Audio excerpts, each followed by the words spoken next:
glad you can join us. Here's what we have for you this Tuesday. Across Canada, strike force nets millions in illegal drugs. We've made significant strides in dismantling supply chains and protecting our communities. Along with a surprising revelation on the drug's destination. The goal was to make sure that the company would get through these months. A community feels the terrible toll of Donald Trump's tariffs. We've only just begun striking narco boats. Plus, the White House remains defiant and draws in a Canadian children's character.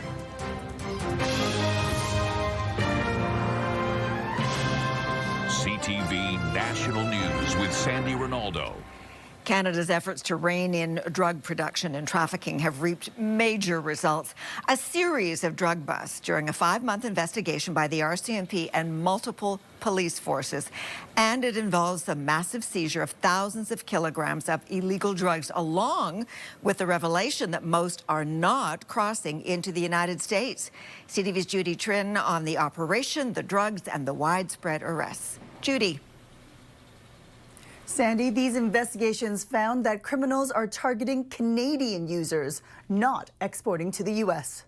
These investigations took place on opposite ends of our province. For months, police across Canada, in big cities and small towns, have been targeting organized crime. We did find this group had certain photos or emblems. Between May and October, a joint strike force of more than 100 police agencies focused on taking illegal fentanyl off the streets.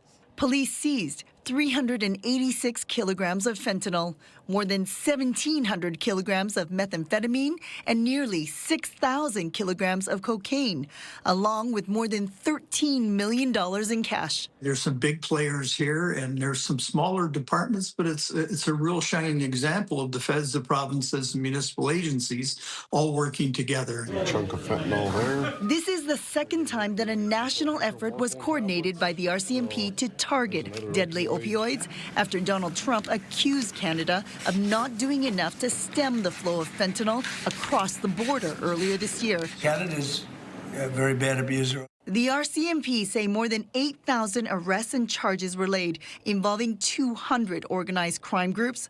Despite the record quantities of seizures, investigators say fentanyl is being trafficked for domestic use, not being exported. The source is not each other. The source is from external countries, external regions.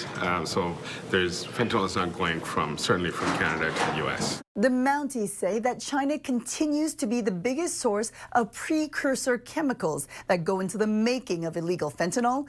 In the near future, the Mounties plan to target ports, rail yards, and airports, along with drugs that are shipped through the mail. Sandy. All right. Thank you, Judy. CTV's Judy Trin in Ottawa.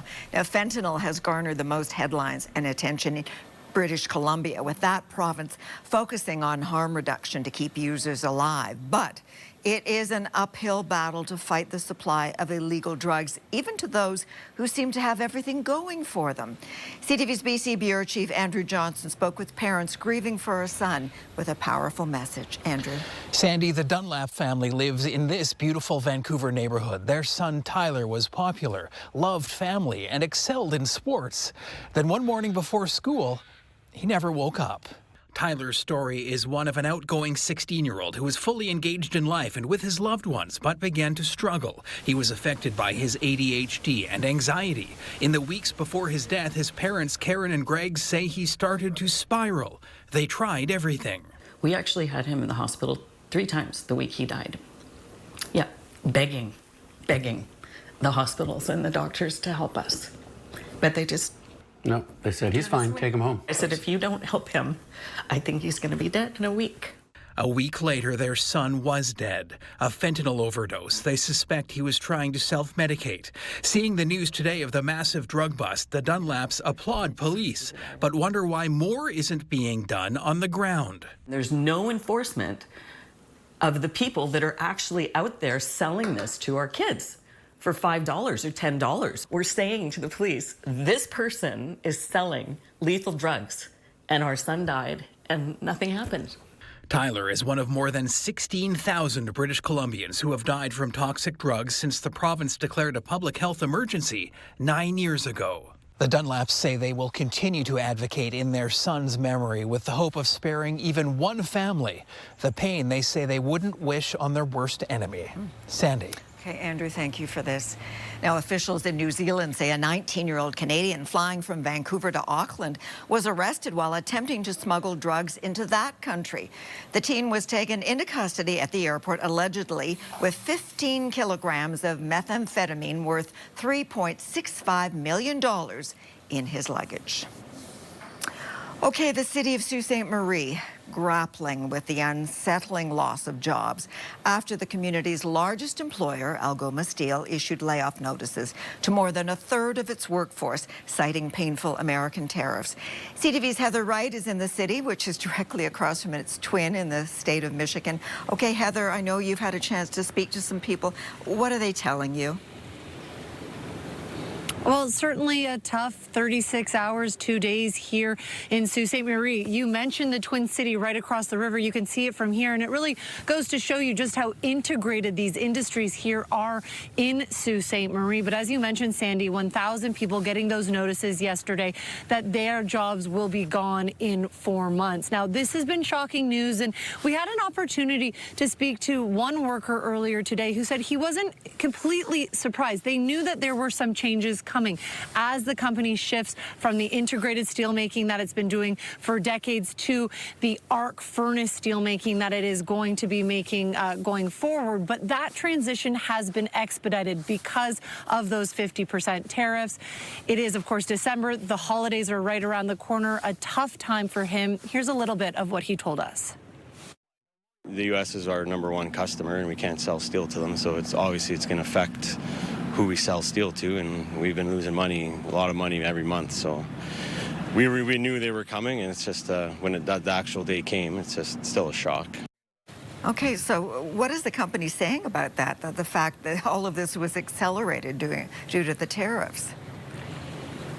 Well, they're having to speed up some of those processes to make this transition and having to lay off perhaps more workers than they might have had to if they were able to do this on their timeline. It's been sped up, Sandy, by about a year. They also mentioned in this statement that was released from the CEO that the foundation of this company was built on being able to ship things to the United States, on having a free market. Here's part of what the CEO said in this statement. That foundation was shattered 6 months ago with the unprecedented 50% tariff imposed by the United States, effectively closing off a market that has been essential to our viability for generations. Now, the company in that statement also praised some of the efforts being made by both the federal and provincial governments, the Buy Canadian programs put in place, also the loans that they've been able to access and the supports through the tariff programs that have been put into place, saying that without those, things might have been much worse. The statement says, make no mistake, Algoma Steel would have experienced an even darker day months ago, most likely its last. So the question here now is, where do people here in Sault Ste. Marie and, of course, the city and the region go from here? We just spoke with the mayor, who says that they're going to be advocating to all levels of government for supports for the workers, but also to help transition the city to other industries, not just steel. One of the things he's going to be advocating for is building a port here to help get products to other markets other than the U.S. right across the river. Terrible times for the city. Heather, thank you so much. CTV's Heather Wright in Sault Ste. Marie. Under the legislation, there must be consultation consistent with free, prior, and informed consent before a project can be designated in Canada's national interest, and none have been so far. But even once one is designated, even once that happens, there must be additional consultations on the conditions necessary for that project to succeed. The Prime Minister speaking to Indigenous chiefs, the first opportunity to watch him publicly address and take questions from Assembly of First Nations chiefs after the group sent a clear message opposing the Memorandum of Understanding between Ottawa and Alberta. CTV's Abigail Beeman has the key issues and the concerns that came up today. Hi, Abigail. Sandy, there are hundreds of First Nations leaders here from right across the country, and high on the agenda was this emergency resolution to support coastal BC First Nations in their rejection of any proposed pipeline. This resolution has been accepted and approved by consensus. The Assembly of First Nations unanimously passed a motion to keep the oil tanker ban off the BC West Coast and called to scrap the MOU with Alberta that sets the stage for a new pipeline. We will use every measure possible to fight and oppose an oil pipeline. Merle Alexander is representing 2 BC coastal First Nations at the Assembly and says a proposed pipeline is a threat to many people's not just livelihood, but very essence. First Nations in Canada are feeling overwhelmed, that they're feeling as though the duty to consult is being undermined. Canada can create all the MOUs, project offices, advisory groups that they want, but chiefs are united. When it comes to approving large national projects on First Nations lands, there will not be getting around rights holders. It's bad enough First Nations don't trust the government, and this makes it even worse. BC's regional chief came to Ottawa with the message that First Nations need to be consulted about development on their territory. Not about us, without us, and that is a rounding message, I think, not only with the resolution, but with all our concerns in regards to Bill C-5. And it's a message not just coming from BC. We've had enough of being excluded, and there's going to be trillions of dollars going to be extracted over the next 10 to 100 years, and for First Nations to get chump change, it's not going to happen. The Special Chiefs Assembly continues here until Thursday. Also on the agenda, a session about the Major Projects Office and Indigenous Advisory Committee. Sandy? All right, CTV's Abigail Beeman in Ottawa. With us now, CTV's chief political correspondent, Vashi Kapelas. A lot of discontent, Vashi. We're hearing from Indigenous groups. You have to wonder why Mark Carney wouldn't have consulted with them first before signing that memorandum. Yeah, I think it's been a point of confusion, Sandy, as you rightly raise, all through this entire process with the Memorandum of Understanding. And there's certainly a lot of language in the MOU about consultation to come. But I would highlight one cleavage that was evident today between newly minted Minister Mark Miller, who used to serve as Minister for Crown Indigenous Relations, who said, yeah, basically that consultation should have already started. And then Energy Minister Tim Hodgson, who said, well, there's nothing to consult on yet because there isn't a project. That cleavage, I think, lays bare some of the push and pull within Cabinet around this very issue, and perhaps why it ends up being, at this moment in time, such a political vulnerability for this government. Sandy? Okay, Vashi, thank you. Now, one more note from the event today. Mark Carney says clean water legislation for First Nations will come next spring.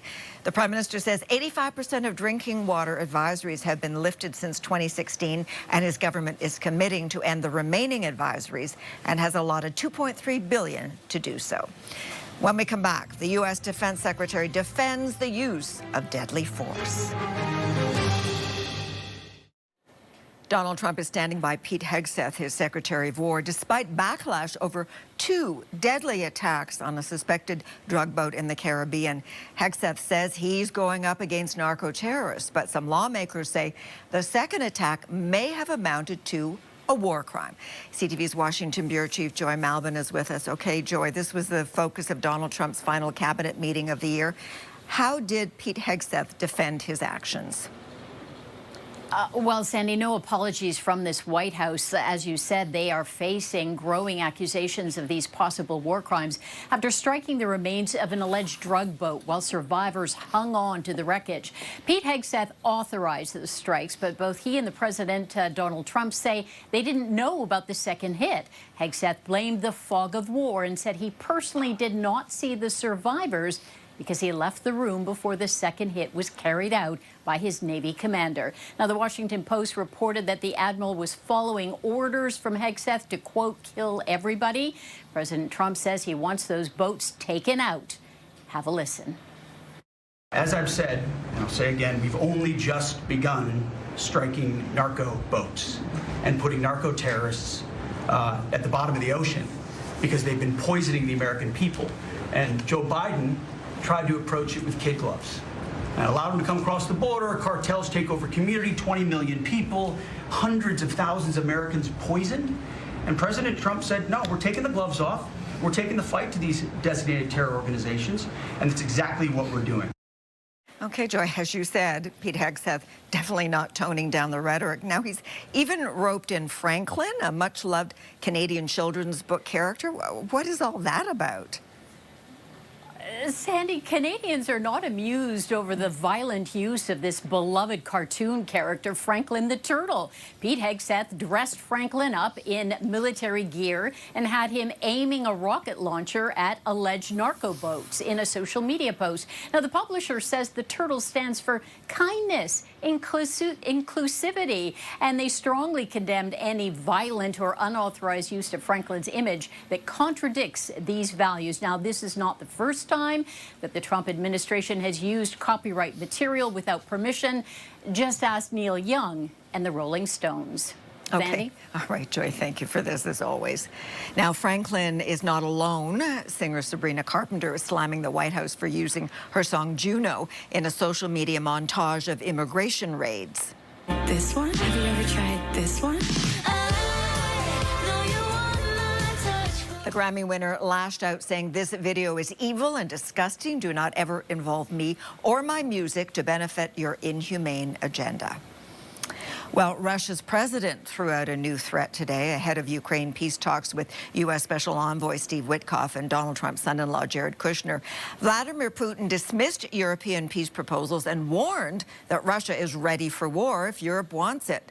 CTV's Adrian Gabriel now on how that meeting went and where talks stand. Adrian?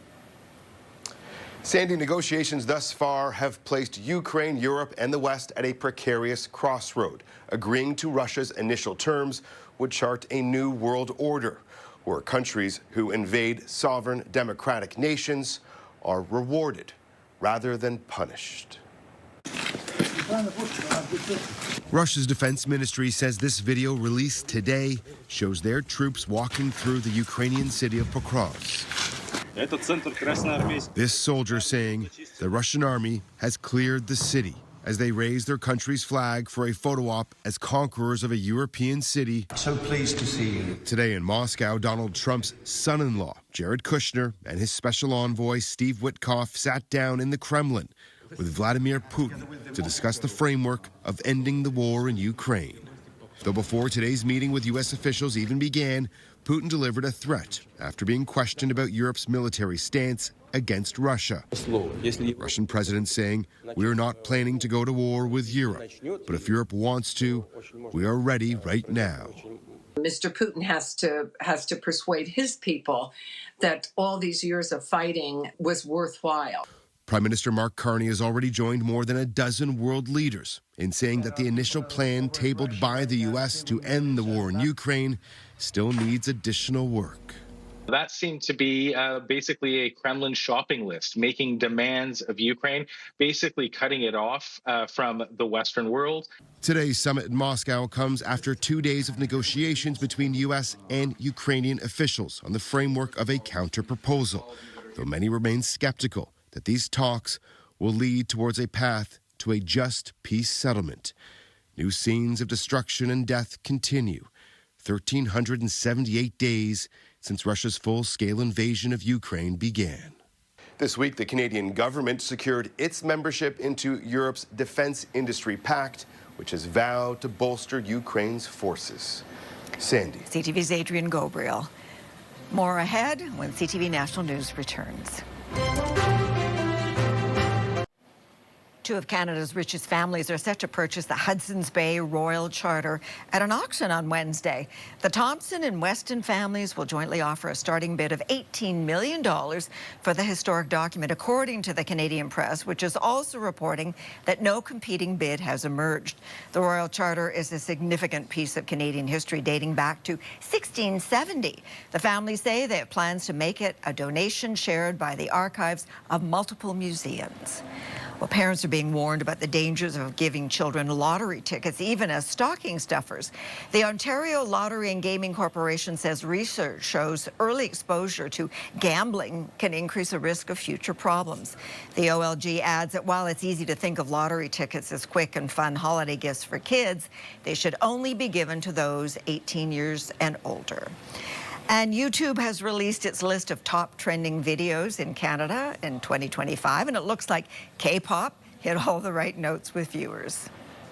Why does it feel right every time I let you in? Not only was the hit Netflix animated movie K-pop Demon Hunters one of the top trending topics, but multiple songs from the musical were among the year's top trending tracks. Also the top song of the year, Apate by Bruno Mars and Rosé, who is the star from the K-pop group Blackpink.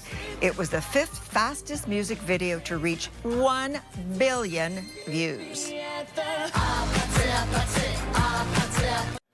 Today is one of the biggest fundraising days of the year for many nonprofits. However, on the so-called Giving Tuesday, many charities are anticipating Canadians won't be so giving.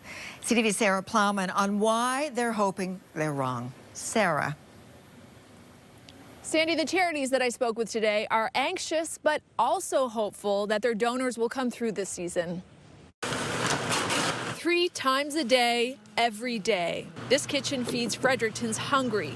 A cause largely fed by donations. We definitely need those donations to flow through this month so that we can make ends meet by the end of the year. So far, fundraising seems strong, but costs are also rising. We still have a large gap to go, and that gap is a little bigger than last year because, you know, as numbers go up, expenses go up. Unlike last December, charities are not contending with a mail strike, but rotating strikes did delay NB Lung's mail-out campaign. It's a bit frustrating, but really more it's the uncertainty of not knowing. The organization says donations have gone down the past few years, likely due to the cost of living, but programs push on. Just think of charities during this time of year. We are filling in a lot of the gaps where government programs are not covering folks. Canada Helps says while Canadians are generous, 1 in 5 has not given to a charity in the past 5 years. Last Giving Tuesday, the online fundraising hub processed more than $16 million, a record. They say that momentum is continuing to build. Yet what we also are aware of is that the number of donors does continue to go down. So what's happening is that those who do give are giving more. Canada Helps is reminding people that even a small donation can go a long way, and so can giving your time, something like shoveling someone's driveway, a seemingly small act of kindness that could be a huge help to someone. Sandy. Thank you so much, Sarah, for this. And thank you for sharing your time with us. I'm Sandy Ronaldo. Your local CTV News is coming up. Bye for now. We'll see you tomorrow, we hope. Take care.